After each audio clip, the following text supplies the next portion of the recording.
Assalamualaikum warahmatullahi wabarakatuh. Saya Santoso. Di sini saya akan mempresentasikan hasil dari analisis PET analisis atau analisis jalur yang berjudul analisis pengaruh ekspor dan impor terhadap jumlah uang beredar melalui inflasi sebagai variabel intervening. Langsung saja tanpa lama kita langsung ke slide pertama. Oke, jangan di skip. Latar belakang masalah. Pada banyak negara dunia yang berkembang, yang umumnya memiliki tingkat kesejahteraan rakyat yang relatif masih rendah, mempertinggi tingkat pertumbuhan ekonomi memang sangat mutlak diperlukan untuk mengejar ketertinggalan di bidang ekonomi dari negara-negara industri maju. Tetapi seiring perkembangan moneter tersebut sekarang menyebabkan hubungan antar jumlah yang uang beredar dan pertumbuhan ekonomi maupun laju inflasi cenderung kurang stabil. Akibatnya, krisis moneter melanda negara-negara berkembang dan mempropagandakan struktur perekonominya. Rumusan masalah. 1. Apakah ekspor berpengaruh signifikan terhadap jumlah uang beredar melalui inflasi sebagai variabel intervening? Yang kedua, apakah impor berpengaruh signifikan terhadap jumlah uang beredar melalui inflasi sebagai variabel intervening? Kerangka konseptual. Y1 sebagai inflasi, Y2 jumlah uang beredar, X1 ekspor, X2 impor. Beginilah gambaran kerangka konseptual. Hipotesis yang pertama, ekspor berpengaruh signifikan terhadap jumlah uang beredar melalui inflasi sebagai variabel intervening.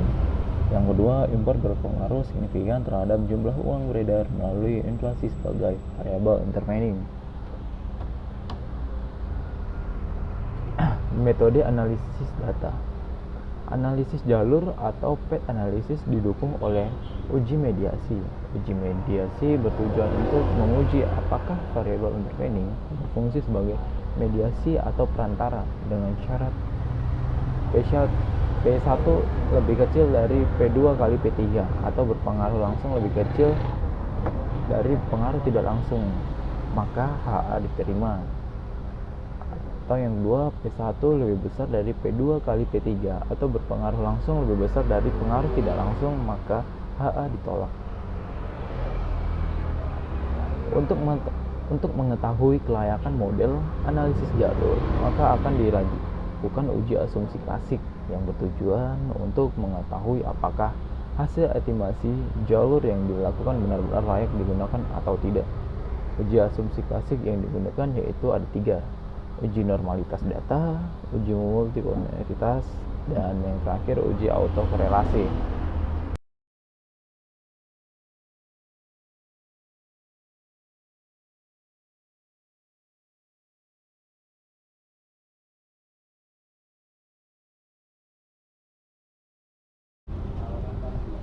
Uji normalitas data. Dalam penelitian ini, pengujian normalitas dideteksi melalui analisa grafik histogram dan pp-plot yang dihasilkan dari SPSS sebagai berikut. Berikut adalah hasil dari uji normalitas data. Grafik histogram menunjukkan kecembungan seimbang di tengah dan di grafik pp-plot menunjukkan titik sebaran data berada di sekitar garis diagonal, maka data yang dinyatakan didistribusi secara normal. Untuk uji multikolonialitas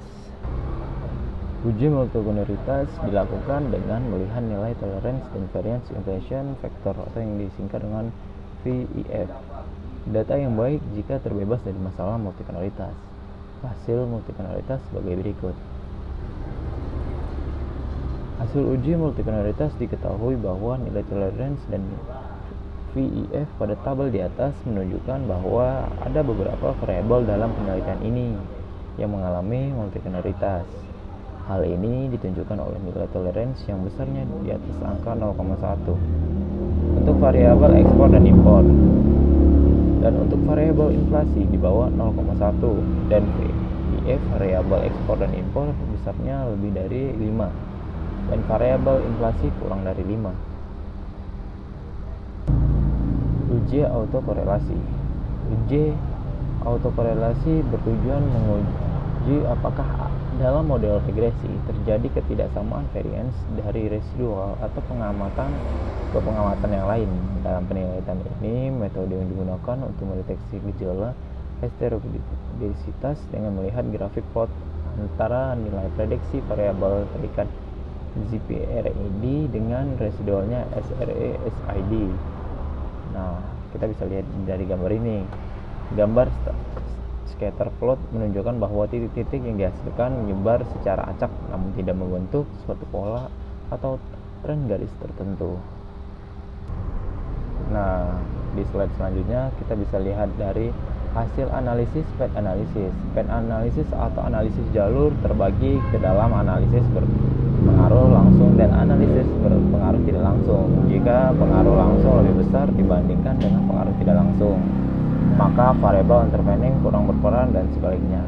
Kita bisa lihat ini hasil persamaan 1. Dan yang ini untuk hasil persamaan 2. Dan ini hasil persamaan 3. Yang terakhir hasil persamaan 4. Interpretasi hasil path analysis. Berikut adalah konsep kerangka pengaruh ekspor terhadap GOB melalui inflasi sebagai variabel intervening.